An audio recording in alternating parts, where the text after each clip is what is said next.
Yeah. All right. Yeah. Are you ready? I got it. Okay. Are you sure? Okay. Yeah. 1, 2, 3. Play I this. got it. 1, I got it. 2, 3. Then go. Ready. You got it? Okay. Okay. All right. 1, 2, 3. That's on 3. Fuck.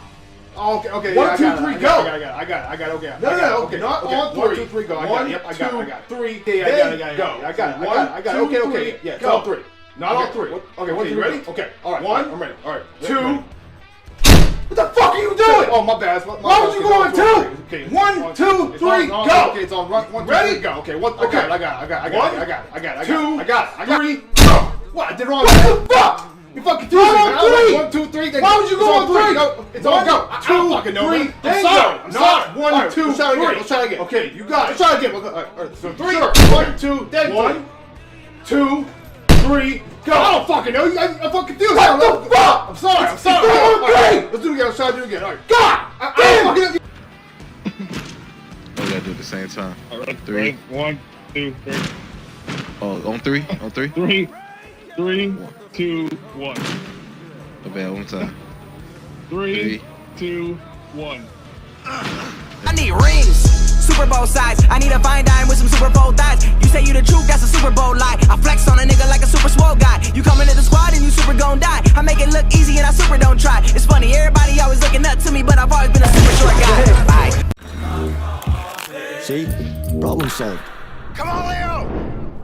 What is going on, everybody? This is JWAGS 412, and we're here to talk about A Way Out. Now, A Way Out is a new IP developed by Hazelight Studios, and it's published by EA, but I believe EA really had nothing to do with the making of this game. They only handled the marketing rights. Everything else was left up to the creative development of Hazelight Studios. And let me start by saying this.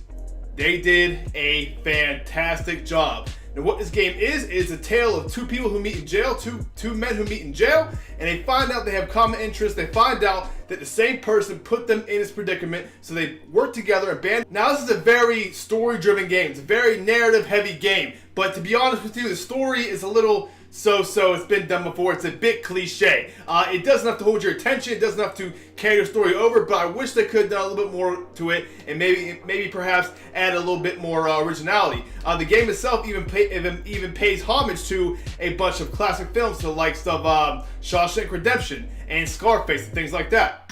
Oh yeah? You don't look free to me, man. I'm more interested in your style You right don't now. get it until you try it. My name is Williams, and this is my prison. I want to watch your part. Any real quick. questions? Yeah. When are we allowed visitors in here?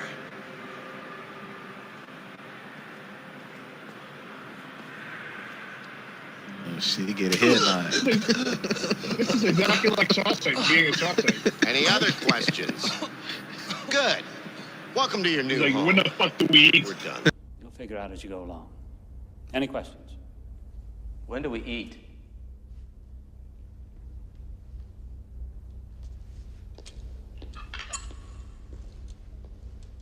You eat when we say you eat. You shit when we say you shit, and you piss when we say you piss. You got that, you maggot dick motherfucker? But all in all, the story still plays out pretty lackluster, pretty so like I said, pretty cliche, and just enough to hold your attention. You do start to feel some emotional attachment towards these characters, you being one and your partner being the other, but for the most part, the story is just average. The ending is pretty damn good. I'm not gonna spoil it, but the ending threw me off, and the ending will leave you speechless.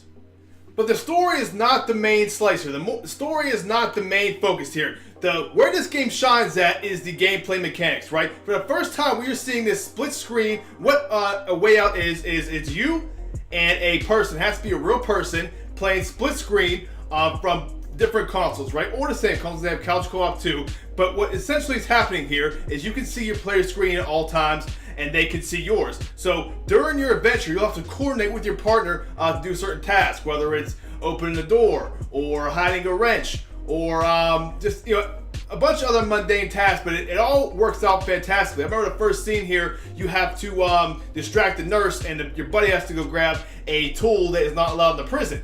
And so while he's doing this, your buddy's keeping a lookout, and simultaneously, you can look at his screen and see what he's doing, and he's talking to people trying to distract him for you. It is all very good mechanics. But this will really only work if... Yeah, go ahead. What can I do got for a you? picture. Yep.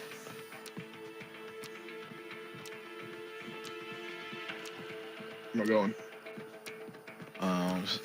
Stay ducked down. Stay ducked down. No, go the other way. I got a sore throat. Can I have some water, please? Hit X. Sure. Hit X. Now, almost every single thing you do in this game will be a team effort, whether it's climbing over a wall, or driving a truck, or fixing a airplane. It all works seamlessly, and is all a great, fantastic, fun experience with a partner. And that is another plus side of this game. This game is $29.99 on the Xbox Live Store, PSN, and PC, I believe. You'll have to buy one copy, and then you can send a friend to your code, and he can play the game with you absolutely free of charge. And that is a fantastic value, and that just adds to the total awesomeness of this game. So many other gameplay mechanics, so many other little things in this game that make this game a fantastic game. You play as Leo and Vincent, and each have different attributes. So Leo is the hard-headed, tough guy, and Vincent is the nice guy, tries to get along with everybody, tries to take the easy way out, doesn't want to cause a lot of problems, right? So you get to choose each character at the beginning of the match, and the character you choose really determines how you play out the rest of the game. But in each of these mechanics, right, so there'll be multiple points throughout the game where you have to make a decision, and you and your partner can vote on said decision. So let's say do you want to take this person out, or do you want to talk your way through it? And there'll be a little gauge that pops up where you two can vote, and it'll say Leo's way or Vincent's way. And that is an absolutely fantastic mechanic. Me and my buddy who played it, Noah Osborne, me and him played it. We argued a couple times about which was the right decision, but most of the time we chose Vincent's path. The nice, easy way out, less resistance, right? And that also adds to the replayability, because from what I'm seeing here, you could run through this game again and get completely different little scenarios, and there's different ways to accomplish certain tasks. So it definitely does have the replayability, and also a different ending, so you can see how that plays out. So that only continues to add to the value here of the 7 to 8 hour campaign. We can choose. Let's do your way. Real quick, this is a cool aspect right here. For people watching the chat, now me and my buddy got to make a conscious decision here and say which way we want to go. Let's go over the bridge, bro. Let's do it, man. Let's do it. I'll tell you what, guys. There's so many other little things in this game. Almost every NPC I was able to interact with and talk to and have a long conversation. It popped up a conversation tree, right? And what was cool is if you use a different character, so if you're Vincent or Leo, it all plays out differently. So you can have multiple conversations and multiple outcomes. There's a bunch of little mini games throughout this game. So at one point you're playing baseball, and you and your buddy can go head to head and play baseball. There was horseshoes. There was Connect 4. There was some kind of arcade game, they called Grenades or something like that. There are so many little things like that sprinkled throughout the game that are just absolutely fun. You and your buddy pick weapons and you're at the shooting range, and you're throwing balls in the air like ski shooting, and you have a little competition to see who can shoot more. There are so many little things like that to just add to the value of this game, and I love the creativity and what they were going for here. Hey, you hit the right trigger to shoot it. Oh shit. Yeah. Perfect throw. Motherfucker. I want to see Leo do a better throw. You bastard. Damn, I'm aiming it too low. You killing it. Why you doing good, bro? So let's get into some of the other things like movement, gunplay, things like that. Now this game does have a very little bit amount of gunplay towards the end where you have to cover and shoot. The cover system is very flawed. It's not very good. It's not very fluid. Shooting feels pretty stiff. It's apparent here that was not the focus of the game. It was more a story-driven part of the game. So the mechanics of the game as far as moving around, jumping around, and shooting, driving vehicles feel a little bit clunky and a little bit congested. And that could have been addressed more, I will say that. One of the other things I did not like too is, as I said, this game is very story driven, so there's a lot of cutscenes, and there are also a lot of interactive cutscenes. So a big portion of the game is you're watching these cutscenes, you gotta press X to dodge, press Y to hit back, things like that, and I really do not enjoy those in video games. I can tolerate them a little tiny bit here and there, but this game had way too many of them, and that was an aspect of the game I really did not enjoy. Come on, Leo!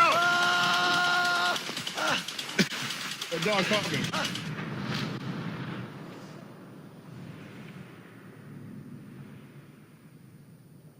Epic.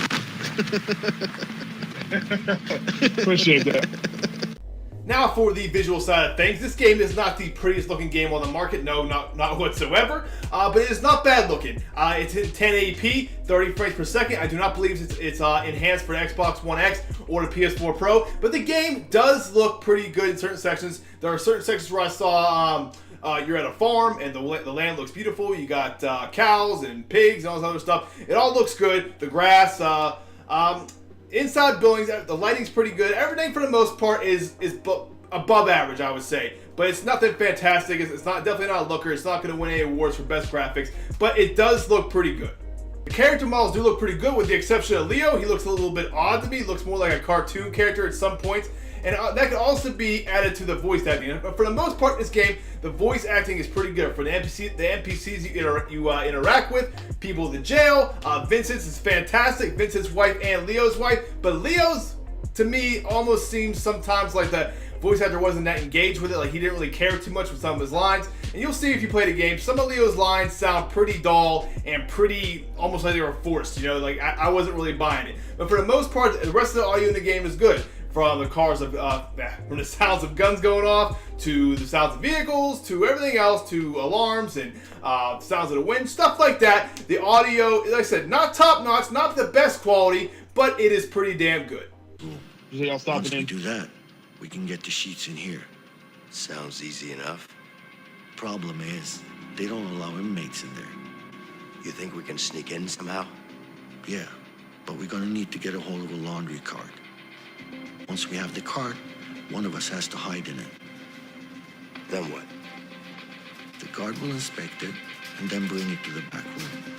And that about wraps it up, guys. There's not too much I can say without spoiling this adventure for you. As I said, it's about a 7 to 8 hour campaign if you take your time with it. And there's plenty of stuff to do in between this campaign. So if you really took your time, you're probably looking at 8 to 9 hours. But the game, if you want my opinion on it, well, if you're watching this video, the game is fantastic and it is definitely worth a $30 purchase. Because if you look at it from a point of view as you can play with another person for free, you and your buddy can go in for $15 a piece. Bam, you're good to go. For $30, this game is definitely worth a look. If not now, at some point down the line, it is a must play. The biggest mechanic here is that split screen mechanic they have there where you see each other's screen, and it really makes you and your other player focus on a teamwork aspect, and you guys build that camaraderie, and you guys are accomplishing these tasks together. It brought me back to the old days of couch co-op, and back when that was all we had, you know, sitting there with your buddy, playing a game and beat it from start to finish,